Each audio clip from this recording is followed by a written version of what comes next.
क्या आप जानते हैं पंढरपुर के भगवान पांडुरंग ने अपने एक भक्त को साक्षात दर्शन दिए हुए हैं? तो चलो सुनते पांडुरंग के उस भक्त की कहानी।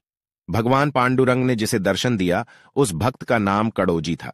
अब उन्हें संत कड़ोजी महाराज के नाम से जानते हैं, जो कि महाराष्ट्र राज्य के जलगांव जिल्हा के जामनेर तालुका में शेंदुर्नी गांव में रहते थे। कहा जाता है कि संत कड़ोजी प्रतिवर्ष भगवान विट्ठल के दर्शन हेतु पंढरपुर की पैदल यात्रा किया करते थे।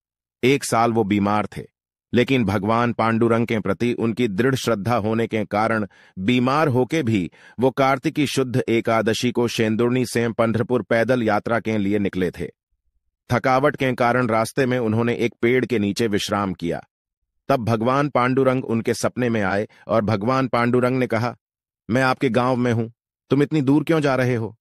अपने आप को इतना कष्ट क्यों पहुंचा रहे हो? मैं आपके शेंदुर्नी गांव से होकर बहने वाली सोन नदी के किनारे जो कुड़े का ढीग है उसके नीचे हूं। मेरा वाहन वराह है। इस साक्षात्कार के बाद संत कड़ोजी महाराज वारी आधे में छोड़कर शेंदुर्नी गांव लौट आए। भगवान का जो साक्षात्कार हुआ था उसके बारे में ग्रामीणों को बताया गया, लेकिन ग्रामीणों ने उन्हें पागल समझा। हालांकि महाराज को पांडुरंग के साक्षात्कार में दृढ़ विश्वास था।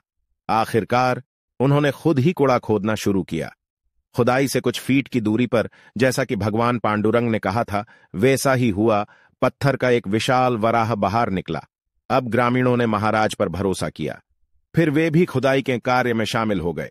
लगभग 25 फीट की खुदाई पर काले पत्थर की 4.5 फीट ऊंची, सुंदर, आकर्षक, उज्ज्वल मूर्ति बाहर निकली। मूर्ति की विशेषता, मूर्ति में विट्ठल, विष्णु और बालाजी, यह भगवान के तीनों रूप एक साथ दिखाई देते हैं। इसलिए मूर्ति को त्रिविक्रम भगवान नाम रखा गया।